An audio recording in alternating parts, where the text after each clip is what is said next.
through all the different trainings that I've gone through, scream-free parenting, my own life, mindset coaching, parenting coaching, life, just the process of figuring this thing out called parenting, there is one thing that I often err towards, and I'm often thinking about it, but I'm also thinking about how to balance it, because too much of it can create a relationship where you don't have what you want, but then too little of it is going to, down the road, make you go into a place that you can't get back, or you can get back, but it's going to take 10 times more work than if you had started and did it over daily. What I'm talking about here is the relationship with my kids.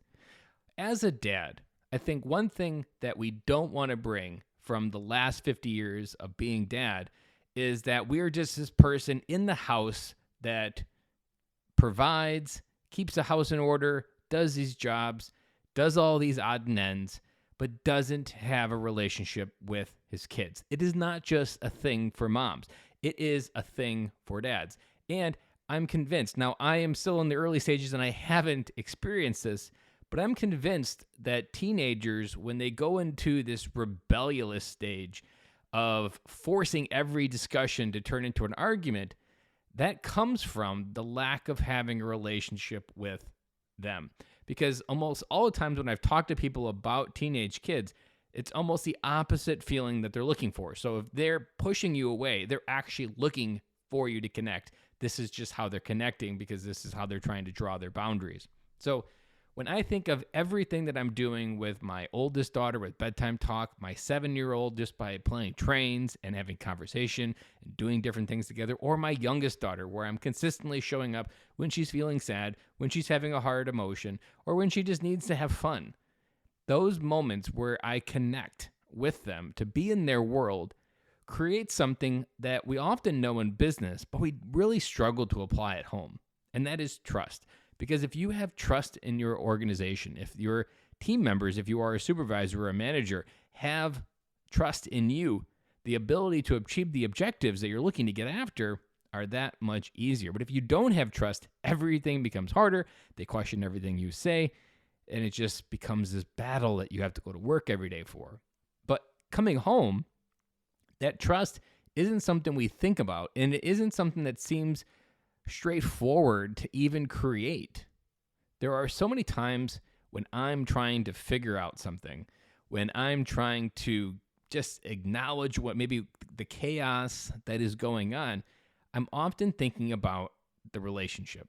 Because when I think about disciplining, when I used to struggle with screaming and not know how to take a different course, there are days where I do scream because I've lost control, I'm really overwhelmed, and I do lose it. I am not a complete scream-free parent, but I understand the process of becoming a scream-free parent. And that process is one where recognizing that no amount of screaming is worth the damage that can happen to the relationship with your kids. Because screaming is one of those that it triggers the fear mechanism inside them. And I never intentionally want them to fear me. Now, there are lines of thinking. There are dads out there that will tell you that fear is a healthy thing. You want them to fear you. You want them to fear because you'd rather have them be fearful of you than to learn it out in the real world. Now, there is some truth to that. I'm not going to deny that, because I only think about this when it comes to fear is problem solving. There's a moment that I consistently do quite often is where my kids are melting down.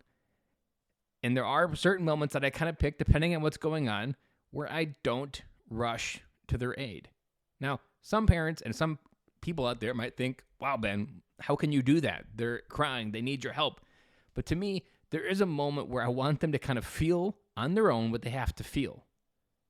And I'll eventually get over there and I'll eventually help them through whatever they need to. But part of me wants them to understand how to grow through it on their own. It's kind of the helicopter moment as well, in a very micro moment, where if you rush in to save them every single time, not that you're rushing in to protect them, but in the other angle is rushing in to save them every time they have a problem, you are teaching them that they need something from the outside world to get through this. And that doesn't create a strong, stable adult because we're not raising kids, we're raising adults. So as an adult, you don't have someone that can swoop in every 5 minutes when you are feeling sad or frustrated, or when your manager or a coworker said something that upset you. You have to learn to grow through this.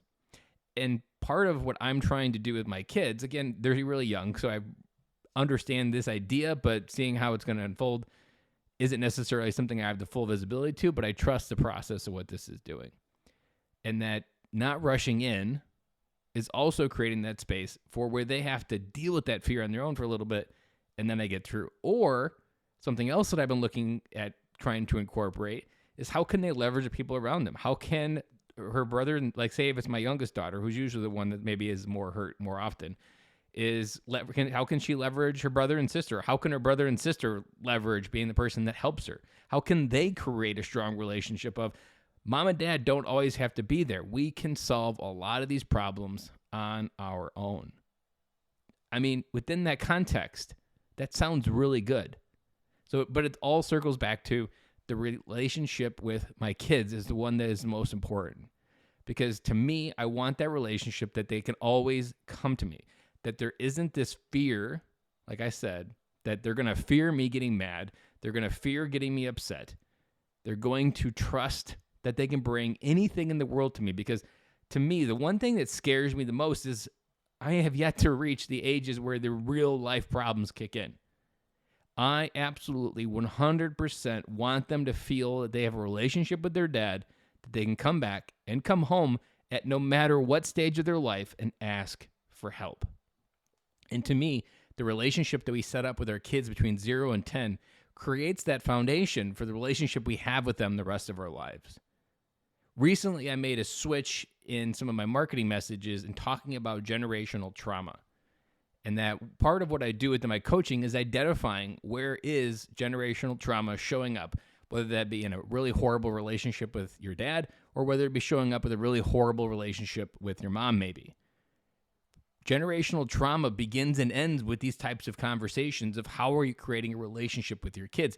Because right here for the last 7 minutes, I've been talking about the positive end of the relationship with your kids.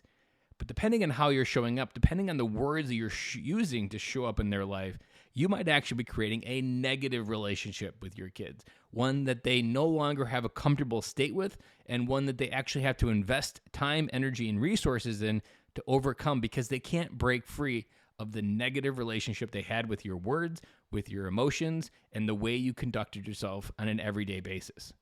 That relationship is the single most important thing to me that I'd always keep in the back of my head. If there is one thing, like I said, one thing that I always have focused on fatherhood and things that I'll let go because it's not worth the relationship with my kids in the future, because everything right now between 0 and 10, it's not that big of a deal.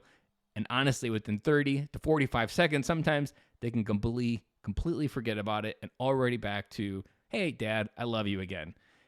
Those moments we're cashing in for something that doesn't have the ROI in the future.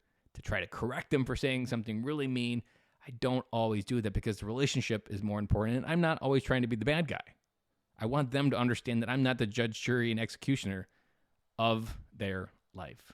So, long-winded episode, but I feel like this fundamental long-range North Star with the relationship with your kids is super important. And as I've talked to so many dads at so many different stages of their life, the relationship with their kids is the one thing that looking back when you have those older seasoned dads that have grandkids maybe, or their kids are already in school or in their 20s, those moments come back to the relationship with their kids.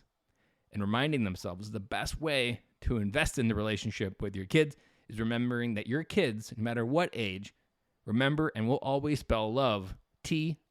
That is all I have for you today on this Monday, January 10th.